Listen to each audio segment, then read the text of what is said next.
What's up YouTube, Webberz05 here coming at you today with Q&A number 54. Yes, I had to quickly glance at my PC to double check because I forgot to check before I started the video, but we digress. Before we get into the video guys, I think I have one shout out I need to do, unless I've already done it. No, I need to do this one. Shout out to new subscriber Asti Young, thank you so much, you're the reason my channel is growing stronger. And without further ado guys, let's get into today's Q&A. So this week I actually have a few more questions. So first 4 questions are from William Smith 4854 or 4854 depending on how it's supposed to be pronounced, but I don't know. So 1. Thoughts on Masterpiece the True Draco Slaying King. That Masterpiece was probably one of the most irritable boss monsters that ever existed in Yu-Gi-Oh! And I was so thrilled the day it got banned. I can also remember that very specifically because I'd actually picked up True Draco off somebody because they were getting rid of it relatively cheap. Because I'd picked up a couple of bits, I decided to pick up the rest of it pretty easily. I didn't have everything in it, but I'm like, okay, this is fine. So I picked up the deck, and then once I was done with it, got rid of it, and then 1 week after I got rid of it, Masterpiece got banned. Which was absolutely just funny. Not so much funny for the person I got rid of it to, but happens. Kind of ironic, I suppose. 2. Thoughts on Thunder Dragon Colossus. Probably one of the most irritable stall cards ever constructed in the history of Yu-Gi-Oh! Do not like that it is legal in Master Duel. It's also the reason I did not want to enter the traditional format tournament that was hosted by one of my locals, because of the easy interaction that Sprite can do with it, which is activating the Nemesis that lets you recover a banish because it's a Thunder in hand. Then you just tribute. It turns any Sprite monster into a Thunder Dragon Colossus, which, yeah, I just didn't want to have to deal with that. So, yeah, don't like it for that reason. However, I don't completely hate Colossus because of something I was able to do to it back in the day when it was legal. When Thunder Dragon was everywhere, I decided to side deck D-Fusion specifically for Thunder Dragon Colossus. So all I had to do was wait for my turn, like, cool, D-Fusion, send it back. Now it's not a problem. Yeah, it was fun like that. But overall, not a huge fan of Colossus, hope it never comes back. I don't know why everyone is thinking it's going to come back at some point. I really don't think it will, and I don't think it should. 3. Thoughts on Inspector Border. So Inspector Border is just one of those slightly, very kind of situational kind of ways of stopping your opponent from play. Like, against the right deck, you can basically stop them out straight up, but depending on the strategy, it's not completely impossible to deal with. So, I have had situations where I've had to struggle against Inspector Board for a couple turns, but typically with Endymion it's not so bad, even if I can't activate my monster effects. Like, usually I find I can just Pendulum summon a monster and then I can just beat over it, and I've also got monster effects to back me up. Or one of the other things I've done, which was find a way to just generate spell counters, Mighty Master board wipe. So yeah, it's not impossible to deal with, but certainly not the easiest way to deal with either. But overall, I'd say it's pretty balanced for what it does, and not every deck will take advantage of Inspector Border easily.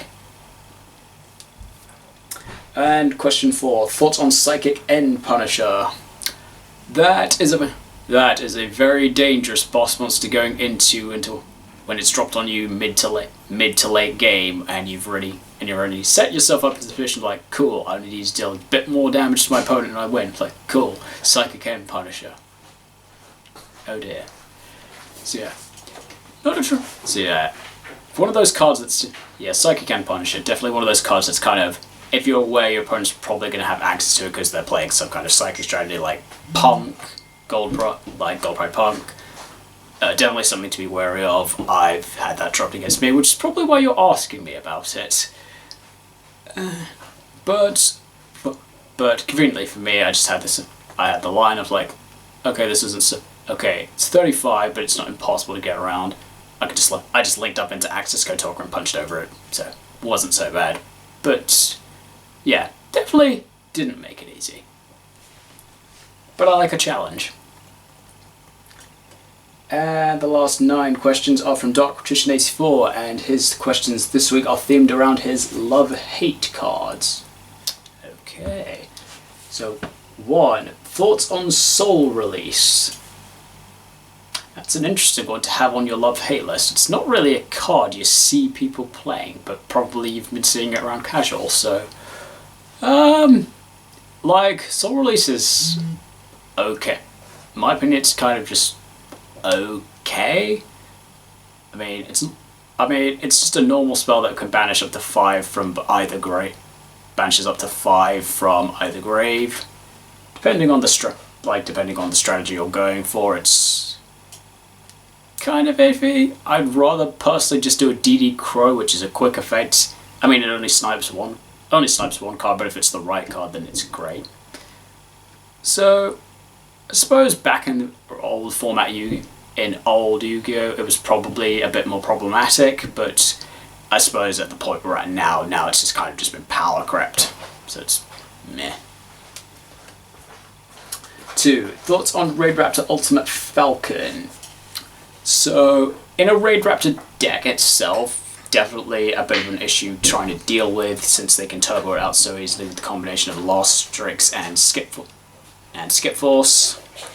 So definitely makes it problematic there. Very annoying when they drop it on you turn 1 when they go first. That's just a straight up 1k burn to your life points, and you're dealing with a 3500 monster. That states if you don't have a face-up monster on your field, you're just going to take 1000 damage at the end phase. So yeah, not fun to deal with.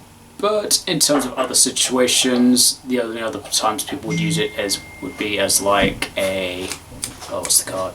Awakening the Dragon target, in which it's just a 3500 unaffected. Which, slightly problematic, but without its other effects, it's not completely as bad. But naturally, that's a bit of a problem to have to try and beat over. But, whatever.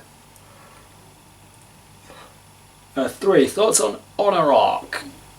Honor Arc has definitely been a problem for me when it was back in the day, when it was like being used everywhere as a generic rank 4. Now it kind of just seems like Honor Arc's been kind of power crept out and nobody really uses it anymore.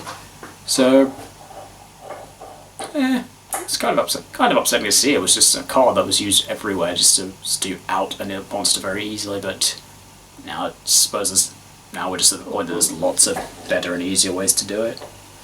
But I will say Honor Arc does have my favourite over 100 number. I like Honor Dark quite a bit. He's pretty cool. He's pretty nice.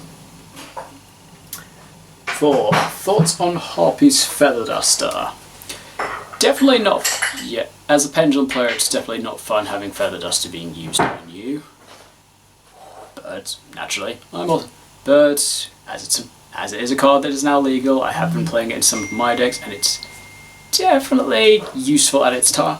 Definitely useful at its times. So, yeah, I guess I'm kind of in the same boat. For me, it's kind of a love-hate card. I love it when I can see it and I can use it effectively. Hate it being used. But I really don't like it being used against me. The one thing I do like about Feather Duster is just all these amazingly funny replays I've been seeing on Master Duel because of where Harpy's Feathers dropped. Either because the opponent's gone set 5 pass and they get called Feather Duster. Sometimes that's just fun. I think probably the funnest thing I've seen with Harpy's Feather Duster is when a player I saw tricked his opponent into... a player used the Gold Moon Coin spell card. He gave his opponent Harpy's Feather Duster, set a bunch of back row, knowing his opponent was just going to go Feather Duster. And he baited him because his 3 back row was 3 copies of Jackpot 7, and then he automatically won the game. That was just funny to watch. But, yeah. There's been some funny stuff done with Feather Duster over the years. Question 5. Thoughts on Dark Magical Circle? I'm surprised that this card's on your love-hate list, considering it's a card that you use very frequently.